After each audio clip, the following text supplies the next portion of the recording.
Assalamualaikum warahmatullahi wabarakatuh. Alhamdulillah, summa alhamdulillah, wassalatu wassalamu ala rasulillah wa ala alihi wa sahbihi wa walah, wa la hawla wa la quwwata illa billah. Ashhadu an la ilaha illallah wa ashhadu anna Muhammadan abduhu wa rasuluhu la nabiyya ba'dah. Allahumma salli wa sallim ala nabiyyina Muhammadin wa ala alihi wa sahbihi wa junudihi wa ansarihi wa man jahada fi sabilihi ila yaumiddin, amma ba'd.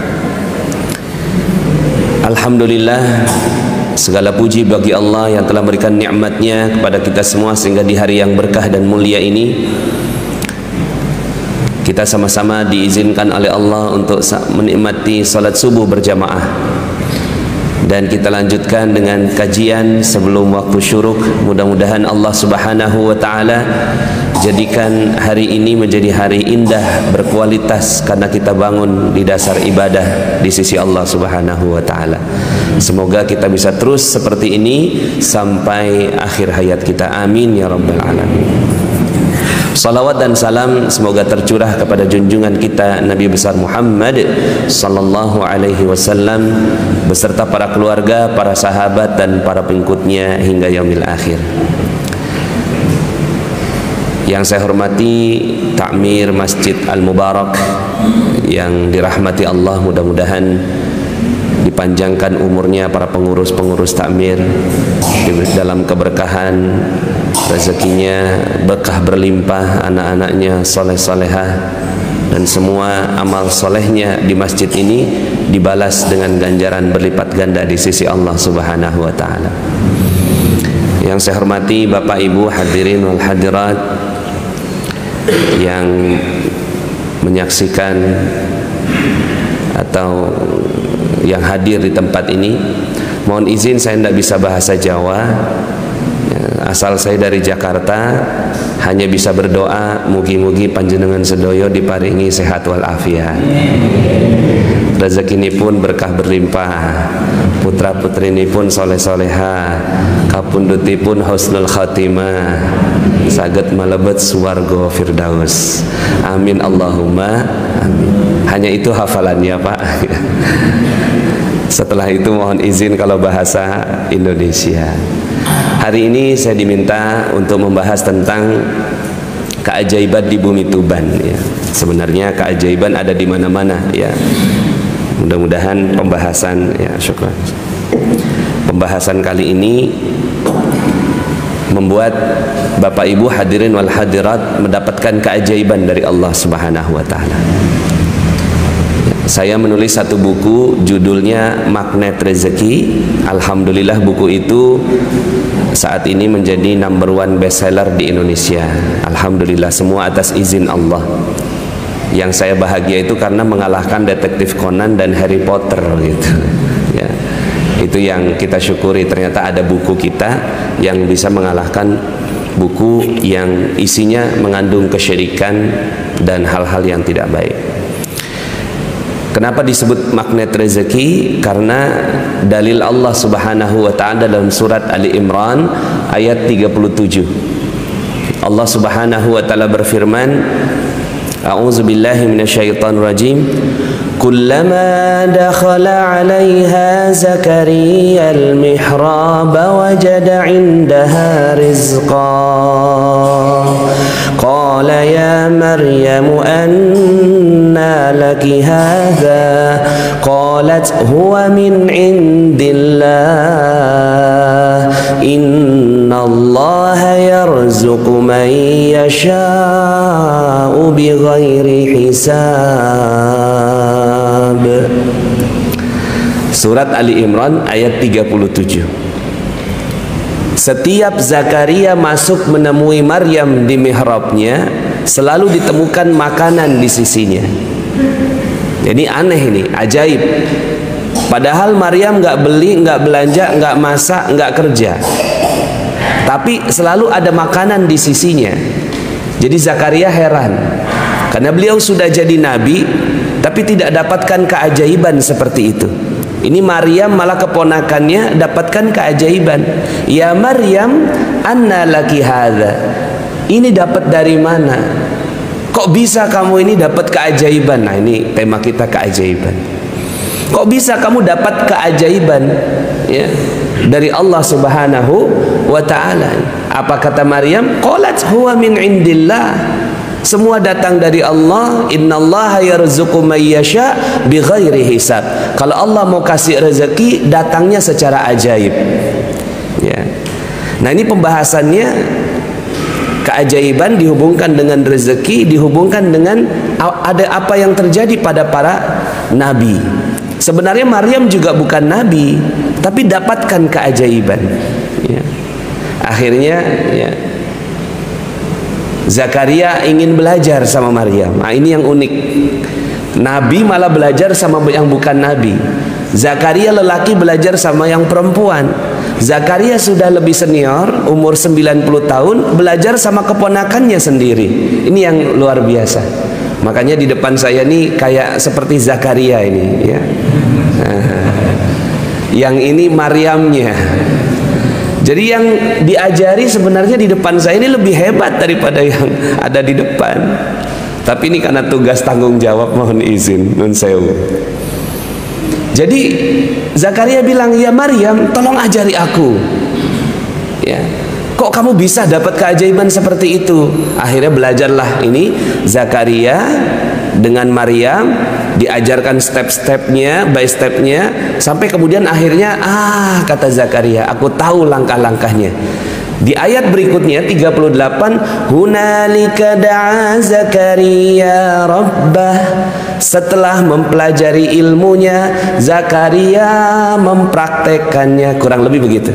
Akhirnya dia berdoa, ya Rabbi, ya, qala rabbi habli min ladunka dzurriyyatan thayyibah innaka sami'ud du'a. Ya Allah, kalau Maryam bisa punya makanan secara ajaib, aku mau juga ya Allah dapat anak secara ajaib. Kenapa dapat anak secara ajaib? Ya, karena Zakaria ini umur 90 tahun. Sementara istrinya mandul. Jadi kombinasi yang hampir mustahil. Mustahil punya anak. Mungkin bagi kita, ya, yang punya anak, masya Allah, alhamdulillah, bersyukur. Tapi Zakaria ini sampai waktu tuanya nggak dapatkan anak. Ya. Beliau gelisah, siapa nanti yang akan melanjutkan risalah? Dapat dari Maryam, belajar. Nah, inilah mudah-mudahan hari ini kita open mind. Ada dalam Al-Quran. Ya, kita terbuka pikiran kita, masya Allah, betul ya, ada ya keajaiban. Akhirnya dikasih anak namanya Yahya. Jadi Yahya ini adalah buah keajaiban dari Zakaria. Jadi kalau Maryam ajaibnya itu makanan, Zakaria keajaibannya itu berupa anak. Nah, bagaimana kita membaca surat ini, ayat ini? Karena banyak sekali keajaiban-keajaiban di dalam Al-Quran, tapi berhenti sampai pengetahuan. Oh iya, saya tahu Nabi Musa belah lautan, Nabi Ibrahim diceburkan ke api, apinya jadi dingin. Nabi Sulaiman bisa bicara dengan jin, dengan hewan, dengan semua makhluk Allah. Ya, kemudian Nabi Daud bisa bengkokkan besi dengan mudah. Ya, kemudian Nabi Yunus selamat dari ikan paus. Nabi Isa mengambil tanah liat dilemparkan jadi burung. Nabi Muhammad SAW itu keluar susu dari jari jemarinya. Berhenti sampai situ, tahu ada keajaiban. Untuk apa sebenarnya? Semua keajaiban-keajaiban itu diceritakan oleh Allah kepada kita. Apakah hanya berhenti sampai dibaca, ya, dilakukan tajwid makhraj bagus? Enggak cukup sampai di situ. Harusnya lebih dari itu. Kalau ibu-ibu di belakang ditanya untuk apa resep masakan, ya, kalau dikatakan untuk dinyanyikan jadi lucu. Ya, untuk apa buku resep masakan? Dinyanyikan. Suami datang, "Ma, tolong bikinkan nasi goreng." Cuma nyanyi aja itu. Bahan-bahan, 1 sendok makan bawang merah. Mau semerdu apapun si ibu nyanyi, si suami lapar. Ini Al-Quran resep keajaiban. Berlimpah kisah-kisah keajaiban di dalam Al-Quran, tapi kita berhenti sampai dibaca. Ya. Apakah kita bisa semua untuk mendapatkan keajaiban? Insya Allah. Ya. Mudah-mudahan semua di sini dapatkan keajaiban dari Allah. Amin. Siapa di sini yang mau dapat keajaiban? Boleh angkat tangannya. Alhamdulillah, mau dapat keajaiban semua. Ya. Mungkin sampai sini ada yang bilang begini, mungkin dalam pikiran ya, Ustadz, itu tadi kan Nabi Zakaria, itu kan Maryam ibunya Nabi, pantaslah mereka dapat keajaiban. Kami ini bukan siapa-siapa, kami ini orang nggak dikenal, kami ini orang ya antah berantah dari kampung ya Jawa gitu ya. Kita bukan siapa-siapa. Oke lah, kalau begitu saya ambil dalilnya yang memang bukan siapa-siapa. Ketika Nabi Sulaiman bertanya pada murid-muridnya, "Wahai murid-muridku, siapa di antara kalian yang bisa memindahkan istana Ratu Bilqis dari ya, Yaman ke Palestina?" Itu jaraknya 1.000-1.500 km. Ya. Kan sudah belajar ilmu keajaiban, kata Nabi Sulaiman. Kan sudah belajar. Nah, sekarang siapa yang bisa memindahkan? Qala ifritu minal jin ana atika bihi qabla an taquma min maqamik. Berkatalah ifrit dari kalangan jin, aku bisa pindahkan itu sebelum engkau berdiri dari tempat duduk. Artinya sekitar 2-3 jam. Coba Pak, pindahkan istana atau singgasana itu dari Bali ke Aceh Pak, dalam waktu 2-3 jam. Hebat? Hebat banget ya. Tapi kita bilang begini, itu kan jin. Memang jin itu hebat barangkali, tapi ternyata tidak. Setelah itu apa kata Nabi Sulaiman? Siapa yang bisa lebih cepat daripada jin ini? Siapa yang bisa lebih cepat daripada ifrit ini? Ditender sama Nabi Sulaiman. Apa kata seorang yang tidak dikenal? Ini mirip sama kita ini, tidak dikenal. Qala allazi indahu ilmun minal kitab ana atika bihi qabla an yartadda ilaika tarfuk. Berkatalah seorang yang tidak dikenal dari kalangan manusia, tapi dia sungguh-sungguh belajar dari Alkitab, yaitu Al-Quran.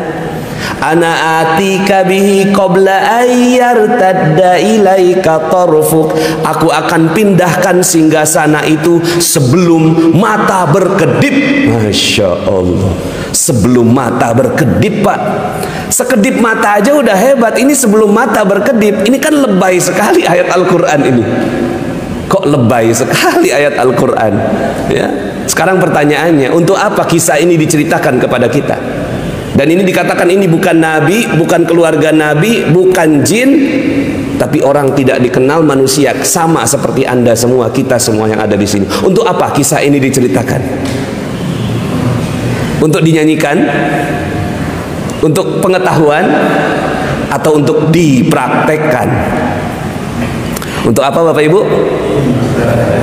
Coba tangannya begini supaya seru pagi-pagi ini. Dipraktekkan. Untuk apa kisah Nabi Sulaiman itu diceritakan kepada kita? Dipraktekkan. Praktek, bismillah. Cuma begini, wah Ustadz memang bisa kita praktek seperti itu? Bisa, insya Allah bisa. Itu makanya tema kita hari ini, keajaiban di bumi Tuban ya. Bisa insya Allah. Dan yakin dulu bahwa kita bisa ya. Cuma memang keajaiban para nabi disebut mukjizat. Keajaiban para nabi disebut mukjizat. Keajaiban ulama disebut karomah. Keajaiban kita semua orang biasa itu namanya ma'unah. Sama-sama keajaiban, cuma pastinya levelnya berbeda. Cuma insya Allah mudah-mudahan kita semuanya hidup dengan keajaiban. Saya nggak tahu Bapak Ibu semua, kalau saya baca buku, baca Al-Quran ini penasaran Pak. Penasaran sekali. Kok bisa ya? qabla ayyar tadda ilaika tarfuk, itu gimana ceritanya itu?